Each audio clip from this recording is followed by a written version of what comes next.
Welcome to a Chef's Grimoire, Spring. Today we'll be working with the Tower.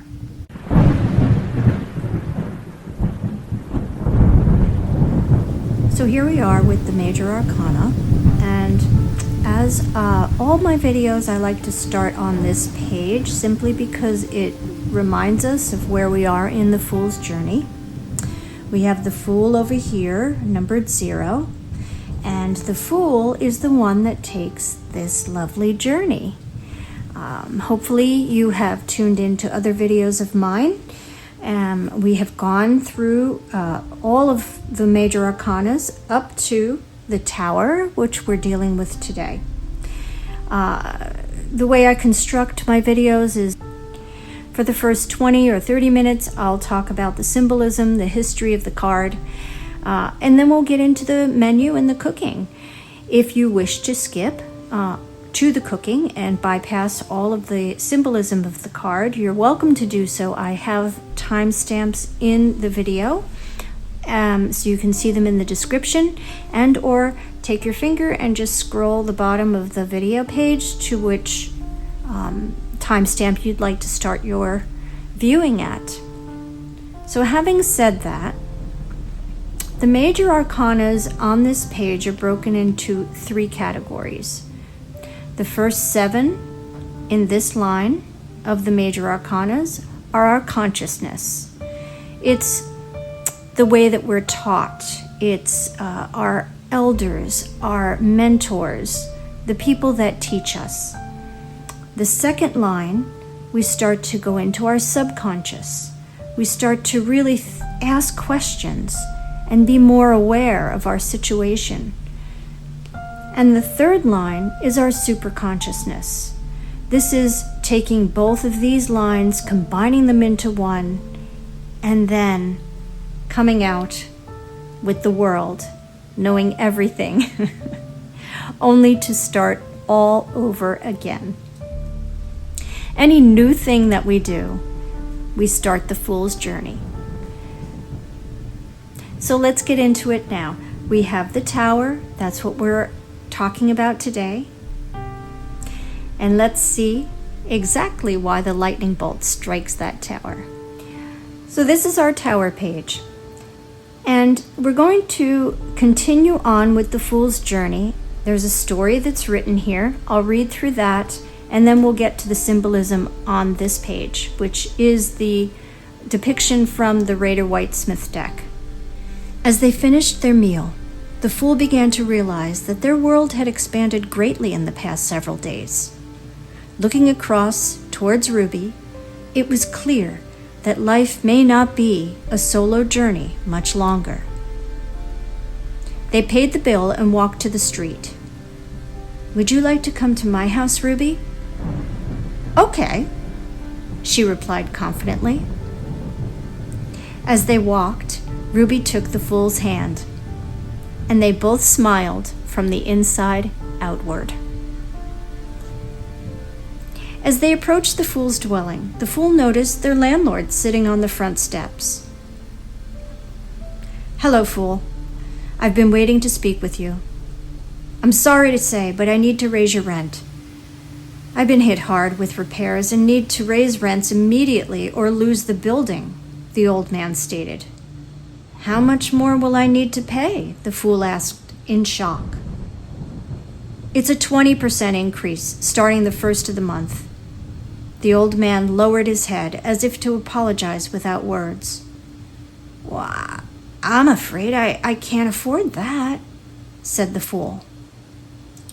"Then I'll have to put the for rent sign in your window, and you'll need to leave as soon as possible so I can start showing the place. I'm truly sorry." The old man kept his head down as he walked away. The Fool stood watching after him. "Where will you go, Fool?" asked Ruby.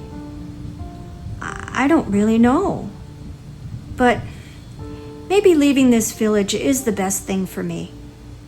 I remember the hermit told me the path to enlightenment is fraught with challenges and upheaval, that true strength lies in resilience, and the willingness to confront the unexpected.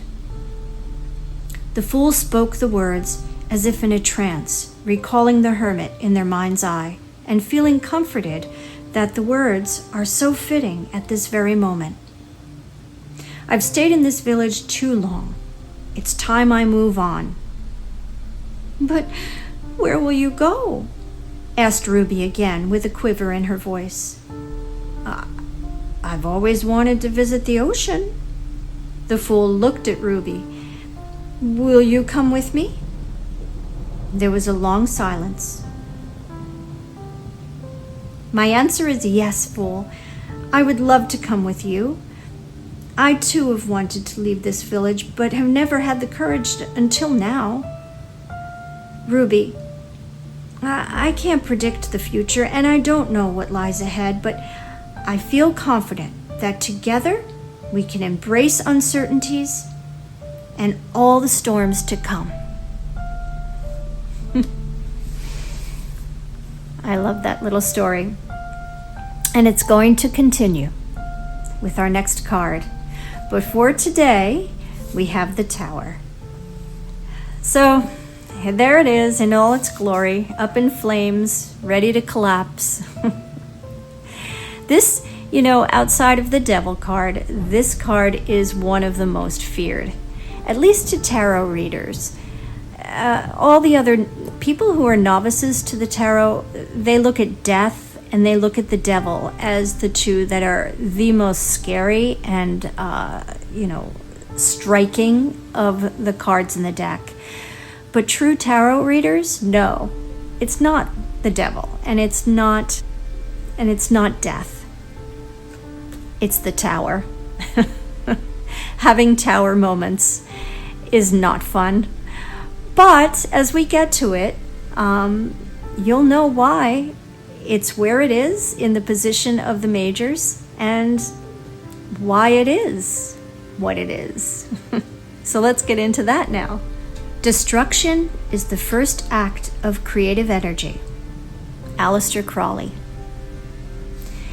The core idea of the Tower is that the safe structure is being destroyed by something outside of man's control. We will always have new things to learn, and there will always be a higher plane above us. The Tower itself represents the world access, or the bridge between heaven and earth. It represents order and structure. And when destroyed, it literally takes our breath away. It's like a punch, a sucker punch to our stomach. It's we rely heavily on things of certainty, or things that are an illusion of certainty. And when they're destroyed or evaporate or are brought down, it really takes us back. It puts us in a state of uncertainty because we feel we can't control the situation. And that is the most scary thing for any human, not being able to control or have any control over a situation. So let's go back to histories of what towers are and what they represent. The earliest tower known to man was from 8000 BC. It's the Tower of Jericho. So the Tower of Jericho was a astrological determination of the summer solstice. And this was a reminder to the people that lived in the community that they needed to continue their communal lifestyle. Summer solstice was, the beginning of the planting season. And, if you didn't plant in a timely fashion, it wouldn't be ready to harvest in the fall, and then it wouldn't be there when you needed it in the winter. So the tower, when the light hit it just right, it would cast a shadow or the light would filter in such a way that people would know, okay, it's time to plant, which is genius, right? So that was one of the first towers. Then there's more modern towers, medieval times. The reasons towers were usually put up was due to being a lookout point during war, knowing when the enemy was coming. And you had that high view that you can see far, far distance. So now going back to biblical times, the Tower of Babel, which really is what this particular tower is a carbon copy of, more or less. So if you know your biblical studies, you'll know about the Tower of Babel. So the story of the Tower of Babel was basically about a unified people becoming broken due to their ambition. This is a story that's told in the book of Genesis in the Bible. And basically it's the Babylonians that decided they were going to build this grand tower that would stretch from earth to the heavens. They were going to put a figure on top of the tower that was going to be holding a sword to the sky. And this was an indication of a direct war with God. Now, God found out about this. He wasn't happy. And so what he did was he just overnight decided these people that right now speak the same language and can communicate with each other, if I give them all different languages, they wouldn't be able to talk to each other. Therefore, they wouldn't be able to communicate and build or finish this project. And that's exactly what he did. So this is why today we have 1 million different languages. And all these people that were constructing this tower were talking to each other, and they couldn't understand each other and got so frustrated. So all the languages, basically, if you spoke one language, you went with those people. If you spoke another language, you went with those people. And the little tribes then moved throughout the world, basically. They went to different villages to start living together in their own little communities. So it was a separation of the unified tribe. And that's where we get the word Babel from. Like, what are you doing? You're babbling, you're speaking Babel, which meant you just don't understand. And that's exactly where that came from. Now, what I find interesting from this story, if you remember back in our devil card, we were talking about Lucifer. Lucifer was the first angel that God created, who was absolutely perfect in every way, shape, or form. And Lucifer was the top angel in the heavens next to God. But he became a little too ambitious and wanted to be above God. And when God found that out, he struck Lucifer down to a fiery pit, which basically became hell. And here he's doing the same thing with these people that are trying to raise a tower to be higher than God. And that was a major no-no. So here you get the unified people being broken into many different tribes, speaking many different languages. And that's how that happened. All because of a tower. Now, the other thing about the Tower of Babel I found interesting was, according to the Book of Jubilees, it took 43 years to build that Tower of Babel that never finished construction. And many deaths happened during that time of the building. They literally had to make bricks that were baked in the sun for several weeks before they could be used. So they had to go to the river to get the water. They had to make the mud. They had to, it was huge endeavor. And so when they were bringing the bricks up to the top of the partially constructed tower, if they would fall, they may kill somebody in the fall, but the mourning wasn't due to the person being struck by the brick at the bottom of the tower. The mourning was that they were losing these bricks that took so much time and care to make. And then they were falling, and in their fall they would break apart and they wouldn't be able to be used. So that was another reason why God was a little angry, if not a lot angry, at these people, because they were starting to worship this tower above them, above God. So now that we know the history on the tower and where this tower came from and what symbolism is around it, we're going to now look at the symbolism within the card. So the key words for the tower are sudden change, upheaval, chaos, revelation, and awakening. The zodiacal sign that is associated with this card is Aries, and Aries' planet that rules it is Mars.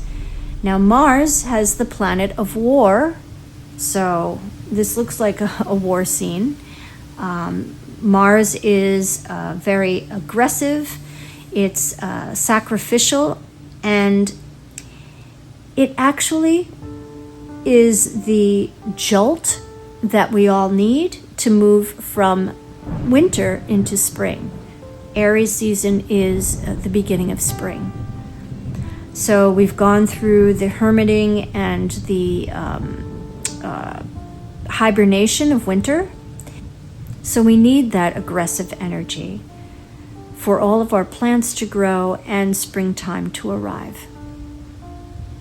The element of this card is, what do you think? Fire. Now let's talk about this black sky. So the black sky with no stars in them. So these are not stars. These are actually, you could think of them as pieces coming off of the tower, but they also represent the Hebrew symbol of Yod, Y-O-D. And Yod means finger, or the finger of God, which a lightning bolt could also be thought of as the finger of God. So, and that goes back to that story of the Tower of Babel. God pointed his finger and said, "Nuh-uh, you're not going to do that." And therefore, he didn't destroy the tower that they were building, but he destroyed their unity. He destroyed what brought them together as a collaborative group to build this structure, and broke that apart so that they couldn't finish the project. The tower itself represents our ambitions and goals, its strength, and it does bring people together simply by its history, right? So people came together to build the Tower of Babel. Different towers were constructed for wartime so that they could all stay safe. So they lived within and amongst the towers. Towers were built into walls, walls of China. Towers are everywhere. They're for very different reasons. The astrological associations with towers being so tall that they manipulate the sun and the way the sun shines. With that first story that I told you about the Tower of Jericho. Now, in different cards over the centuries, the tower would be depicted with an arched doorway. There's a little door here, and it kind of is arched, but in classic Marseille deck or others and other decks from the 15th century, they would have arched doorways. Now, these windows are slightly arched. Some are square, some are arched. But the arching is a symbolism for a bridge. Now, why a bridge? Well, bridge unifies, connects, and going back to the Tower of Babel, when the languages were lost, so was the unity of the people. But they broke into different tribes, went to different villages, and began new lives. So in the destruction, they were resilient, and they found a new way to survive. So that's what arches are, right? In the doorway, it's a bridge. It means that, you're going to pass from one place to another. And with the tower, you certainly are doing that, because everything you thought you knew is just burnt to the ground, and you have to start over. So you've got to be resilient, and you have to be creative. And that's exactly what the Aries energy is giving you, right? That fire under your you know what. You got to start again. You got to start over. So yeah, it's all coming into focus now. Yes. Now the tower is being destroyed by lightning, but it's not on solid foundation to begin with. So if your foundation is rocky in the beginning, whether it be from miscommunication in the whole concept or the structure itself, it's not going to stay in place for very long. So that's why the mountainous structure is here. That's not, a plane. It's more, jagged and uneven. So not the best foundation to build a concrete tower upon. Going back to this lightning bolt, it's the hand of God, as we talked about, and these many people believe are yods, Y-O-Ds, yod. It's a Hebrew letter or word that means finger, the hand of God. But lightning is a sudden surge of energy, and that goes back again to Aries and Aries energy, Mars energy. Lightning bolts are insight that lead to a breakthrough. And one interesting way of looking at lightning bolts is, especially for this card, is that nature is winning over egotism and arrogance. So the egotism and arrogance, the tower, the people in the tower, everybody is high and hoity, and then all it takes is a lightning bolt. You're not high and hoity any longer. You then find yourself falling out of a tower. The three windows here represent the Holy Trinity, the three top seraphats, which are in the Tree of Life, and the people falling. Now, in this card, there's two people. In other cards, there's more or less, but people are typically falling from the tower, and it symbolizes a fall from grace. So again, you could have the best wardrobe. You could be wearing the shiniest crown. You could be elevated to a position where, you're top dog. But in a burning building like this, and you're thrown out the window, it doesn't really matter, does it? None of that matters. None of that materialism matters. Now the crown here, everybody always wonders what this crown is all about. It's enormous, right? It's almost like it crowns the actual tower itself. It's in proportion with that. But we also have this character's has his crown still on his head, and he's upside down. So he hasn't lost his crown, but he certainly has lost his dignity and has lost his gracefulness. But this crown is a representation of Kether, again in the Tree of Life. It's a reminder that there's a higher purpose to everything. The crown is a higher plane, a higher people. The crown is up there as far as you can go in our societies. But there's a higher purpose even to the crown. And that is God, the heavens, source. The crown also represents that all energy is flowing down through the crown. And we all as people have the crown chakra, which is the top of our head. And all energy is flowing down through that, through our bodies into the earth, which is what holds us here.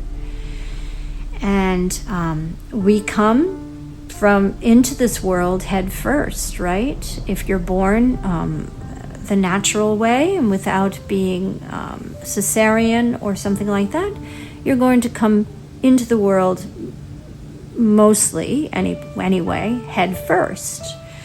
So we come into the world head first. The head is our crown chakra, where our energy source comes through. It's all a symbolism from this crown. Also, the astrological sign of Aries is known to be headstrong. So you have that as well. So going back to these little gold nuggets here. On this side there's 10, and on this side there's 12. Now, you could call them the 22 flames. And these 10 here represent the 10 points on the tree of life. And then we have 12 over here, which to some symbolize the 12 zodiacal signs of the zodiac. All the fire that you see is energy, right? It takes a lot of energy to make fire. But once it burns bright. So let's talk a little bit about the colors in the card. They're quite vibrant. And the black in the background, starless sky. There's no stars in the sky. And it's just a black background. It just means a void. So when something is taken from you that was a platform for many, many years, days, seconds, doesn't matter, as long as it was something that was of value to you for being an illusion of stability taken from you, then there's a void until you choose to fill it. And what are you going to fill it with? Are you going to fill it with, woe is me? Or are you going to fill it with, well, I guess I didn't need that anyway, let me move on. The tower itself is gray with a gray sky, and the puffs of smoke or the smoke from the flames also thought to be gray. Gray is a neutral color. It's often associated with detachment, indecision, and compromise. Gray is the color of wisdom, intellect, and neutrality. Now in tarot, yellow is the color for air, the element of air. And air is all about intellect. Very mindful and thoughtful and action-oriented. So, of course, a lightning bolt is the epitome of action, but it's coming from God's hand, so therefore it's intellectual as well. The color blue is associated with the element of water, and water is our feelings, it's our emotions. The color is very sensitive, and it flows, yes? So at this moment in time, these two that are falling out of this structure are, well, first of all, they're very passive. They can't control the situation, so they have their emotions are askew, and they're literally flying at this point. The red shoes that this character wears, and the red cape and red-ish boots that they're wearing, that's very active, right? So the blue is more passive, more of our emotions, and the red is more active. They're still, even in their fall from grace, trying to control the situation, trying to be active active in saving themselves. So that's why these colors are so vibrant, especially against the black background. And then, of course, we see more red and orange and yellow in the flames themselves, all very active and aggressive forces. So numerology for this card is 16. 10 plus 5 plus 1, 16. And 16 holds a pretty profound significance in the pursuit of spiritual growth and self-discovery. 16 is composed of 1 plus 6, which equals 7. And 7 as a number is highly spiritual and introspective number.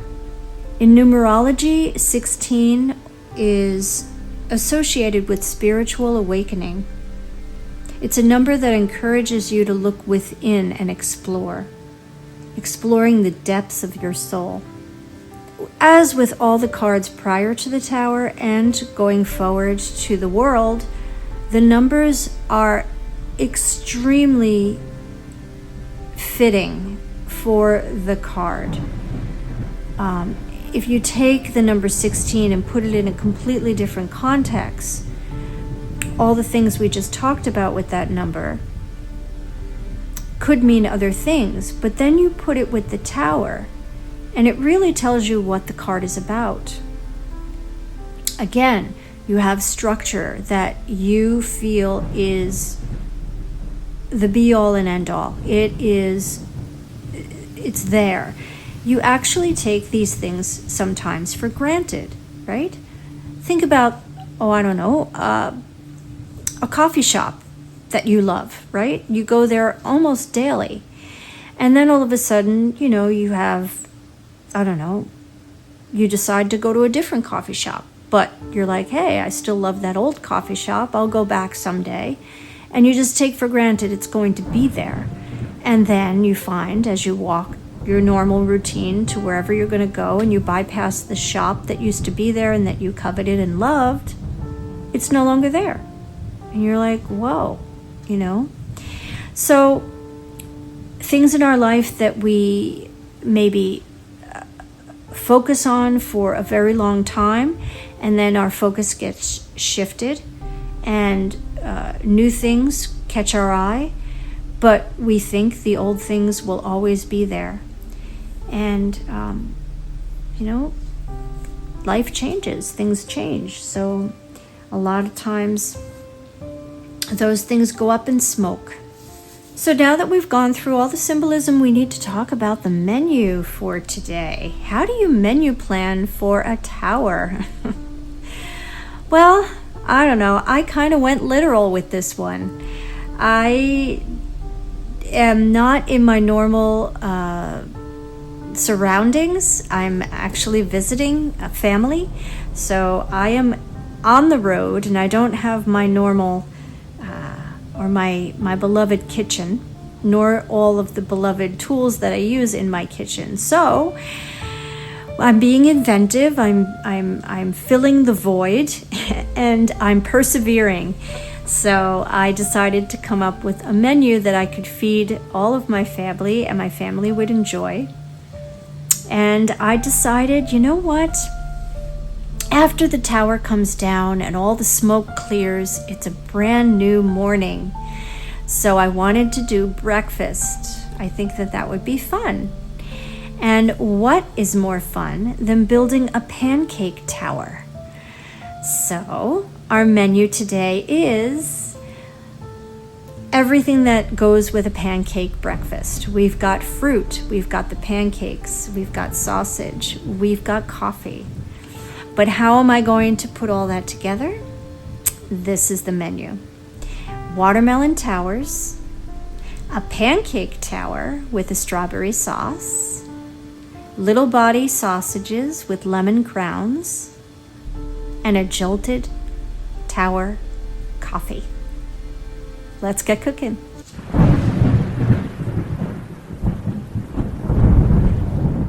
To begin, we're going to break down this watermelon. So I'm going to insert the tip into the watermelon and then slice around.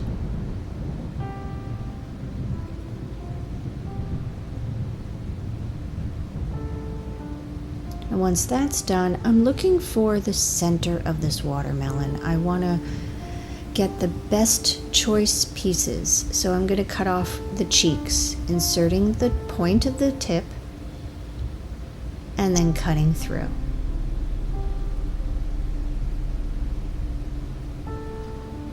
And you're going to do that to both sides.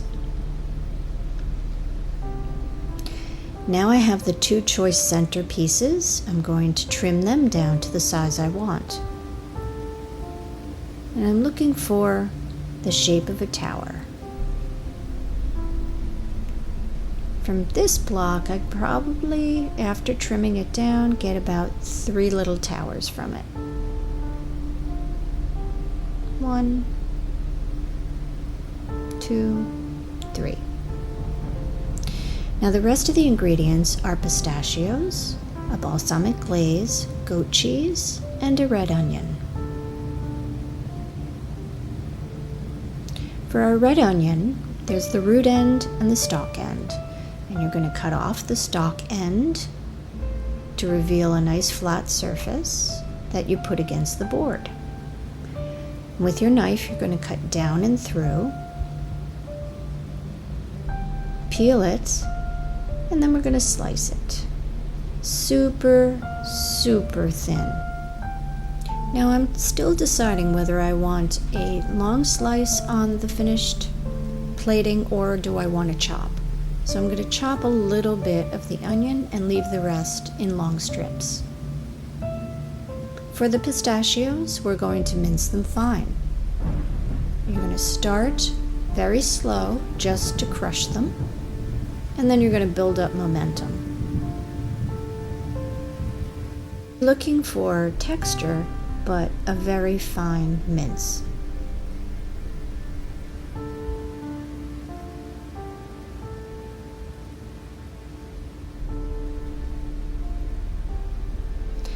Now I have my cubed watermelon. I'm going to use the goat cheese and spread a little over each of the tops.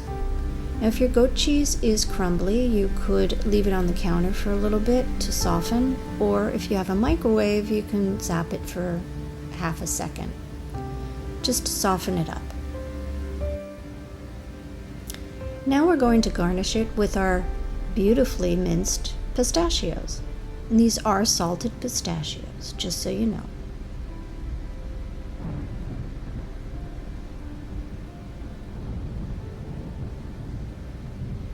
Finally, we're going to go in with our red onion, and I did choose the chopped onion versus the long pieces. Now we're going to put them to our plate.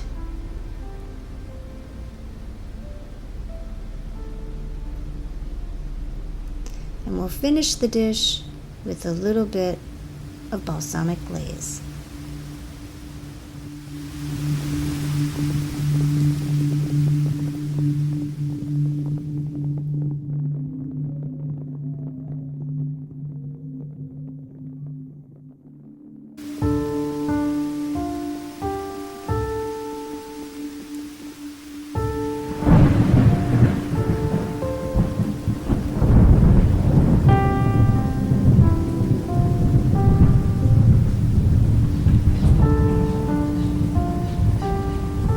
So your shot is going to be a little different than what you normally see in my videos. I'm here in Florida visiting my parents, as I said.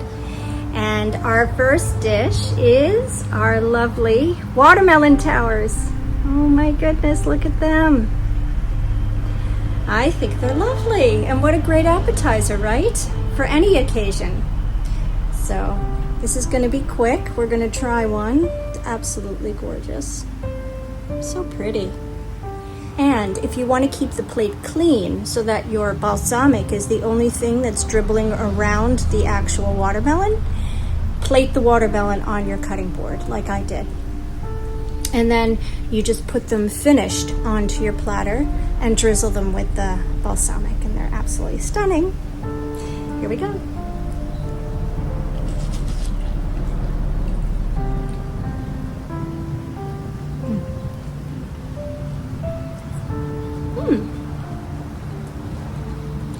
You know, watermelon is one of those things.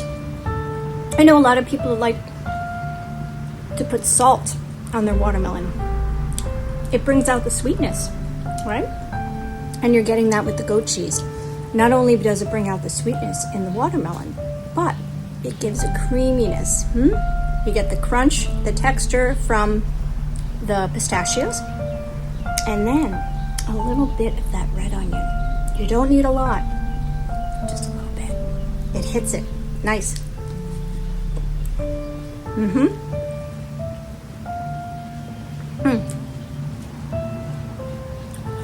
Totally refreshing.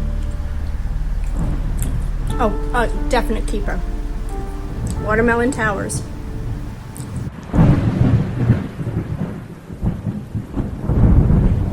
Mise en place consists of eggs, baking powder, salt, butter, flour, sugar, milk, and vanilla. Now to a bowl, we're going to add our milk and crack your egg on a hard surface and then open it up over the bowl. Do that with both eggs. And then we're going to add our vanilla. Mix that all up. Now for our dry ingredients, add your sugar to the flour along with the baking powder and the salt. Give that a stir. Now I do like to add the dry to the wet versus the other way around, simply because I feel like I can get all the dry ingredients incorporated easier rather than having big dry patches. Add a teeny bit of butter to a nonstick pan over medium heat, and I'm going to go in with a paper towel and get most of that butter out.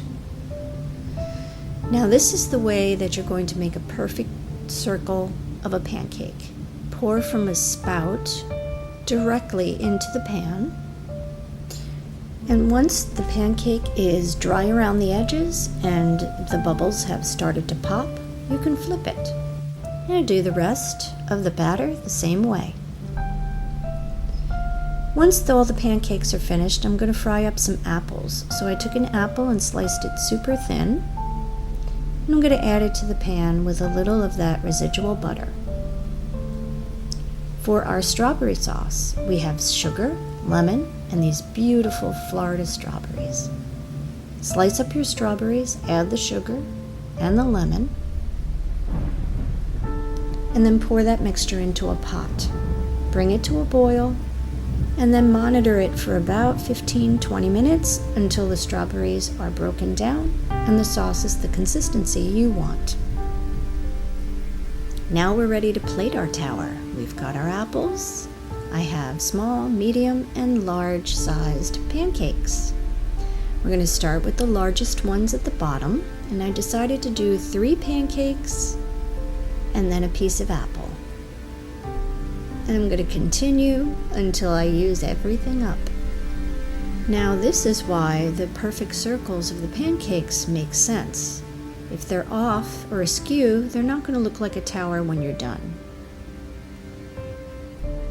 I had a few apples left. I'm going to pop them on top as a garnish.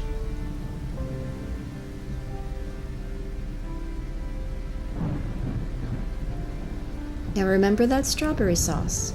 We're going to add it all around the bottom of the tower, kind of like a pool of blood.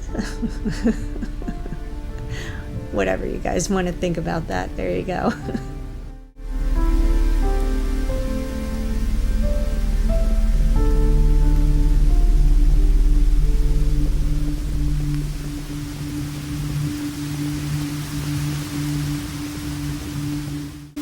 To do little sausage bodies. So to zhuzh them up, add a little maple syrup and butter. We're going to now do some lemon crowns. So the way you do that is with a paring knife, best tool for the job. You're going to insert the tip of the knife into the lemon and cut, just making a little indentation on an angle. Take the knife out, At the tip of that angle, you're going to cut another angle. So it looks like a triangle without a bottom. And you're going to continue in this fashion all the way around the lemon, making like a lightning bolt shape, right? And once you're done with it, once you've gone around the lemon, you're going to have to go in again and go over your work for it to fall free and fall into two halves that look like two crowns. And there they are, my little bodies and the crowns.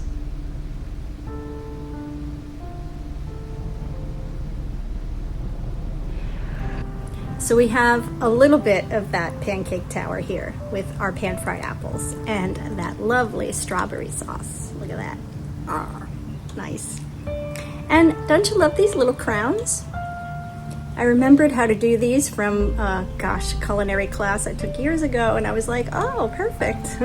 I was going to do oranges too. You're here in Florida, but the lemon is better for the color, right? A gold crown. And then, of course, he's not going to stay, but a little dead body. Or the guy that fell from the tower. Yeah, poor thing. We put little cranberry, I used cranberries to put on his eyes. I was thinking in the store, I'm like, what am I going to use for eyes? I was going to use little bits of oatmeal. I had a whole bunch of things I was going to use, but the cranberries worked.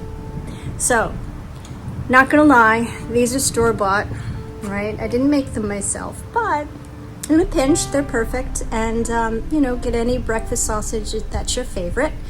And then zhuzh them up a little bit with butter and maple syrup to make a little sauce, and you're good to go. Classic. Yum.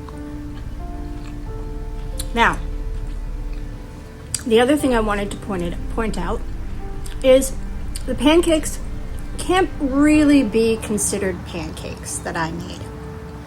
These are more flapjacks. They're more flapjacks. But I think if you're going to really try to build this tower out of pancakes, if they're fluffy and light, they may give you a hard time when you get to a high level and start to stack. I think they'd fall over. So the fact that these are thin, don't have much fluff, they're more structured for the tower. I did add sugar, and I'm thinking now, maybe the reason they didn't fluff is because the sugar maybe weighed them down a little bit. Maybe. But let's try them. I'm gonna get, this big bite. No, that's better.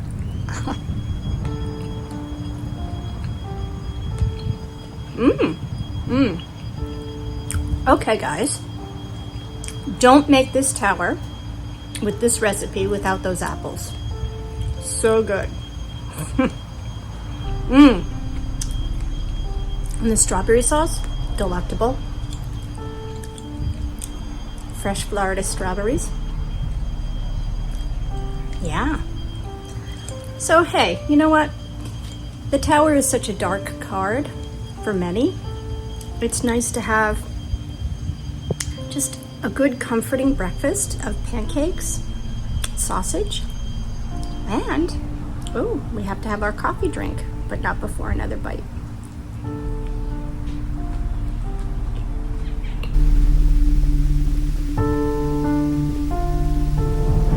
Ingredients are coffee, pineapples, pineapple juice, coconut milk, maple syrup, lime juice, and nice tall glasses. And to the coffee, we're going to add all of our ingredients except for the garnish.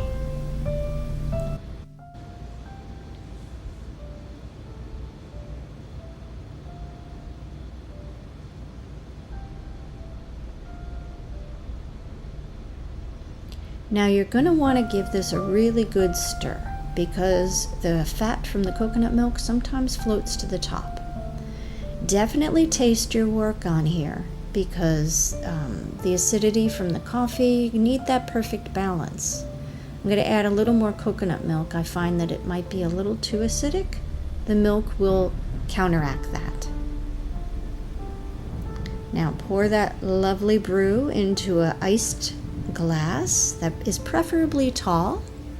Add your garnish, and voila!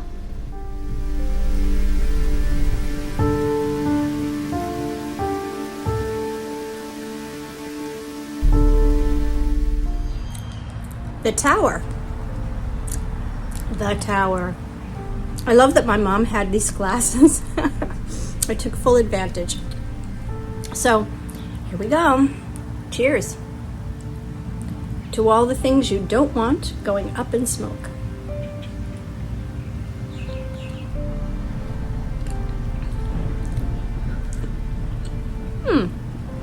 Okay. Yeah. I like the way that the lime and the pineapple juice cancel each other out, meaning if I just used pineapple juice, I think this would be way too sweet. Now, of course, I wouldn't have added the maple syrup. But the tartness from the lime counteracts the sweetness from the pineapple. And it's nice and balanced. And then the coffee, of course, right, comes through, which is what you want in a coffee drink.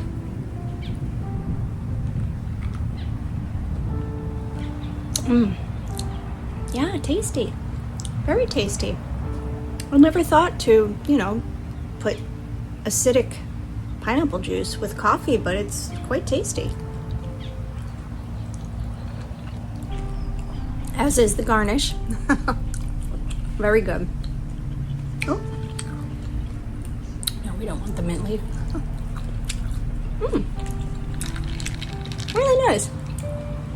Something different to make for the buffet, right? If you're going to be serving a crowd. Of course, the kids can't have any, or maybe they can. It's up to you. But this is a nice drink.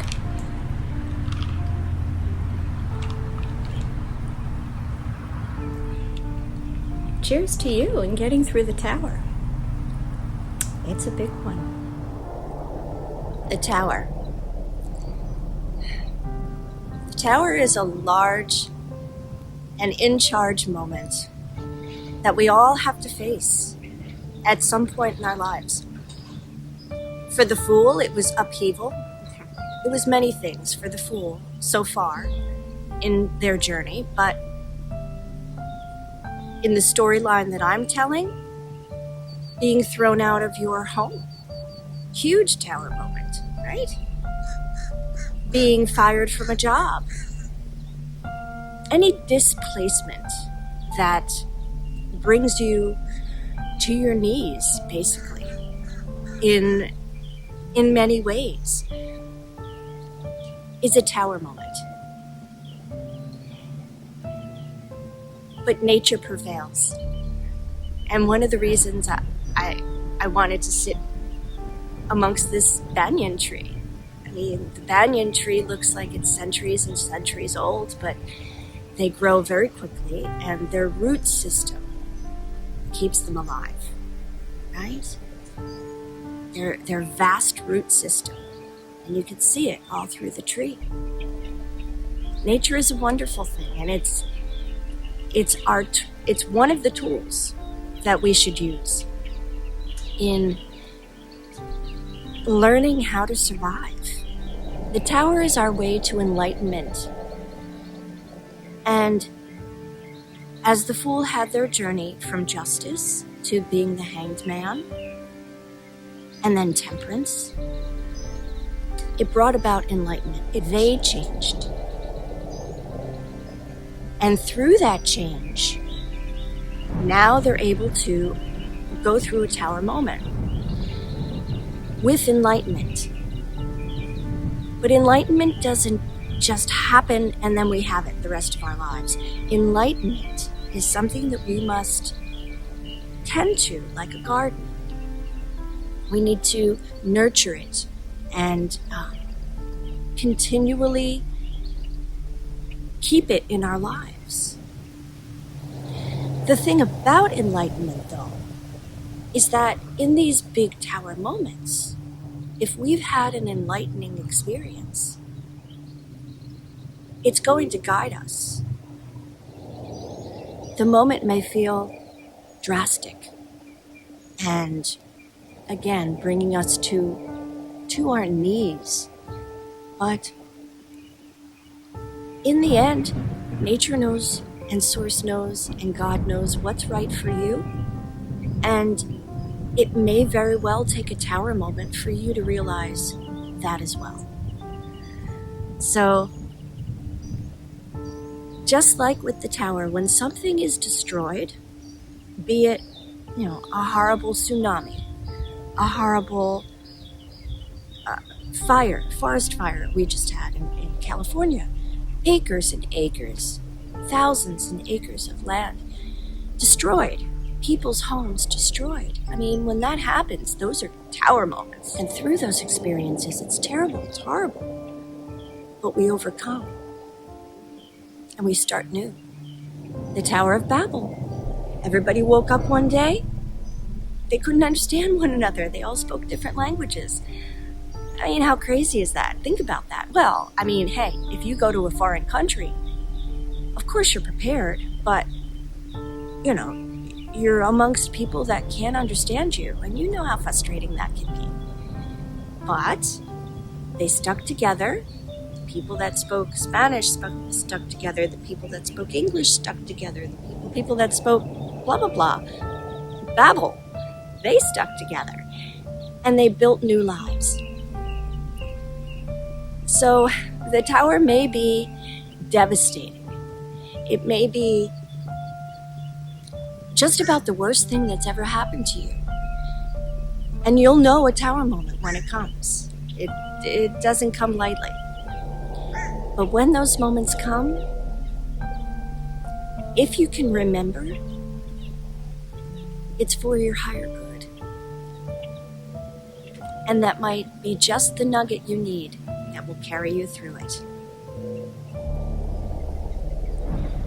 Life isn't easy. And tower moments are here to remind us of that.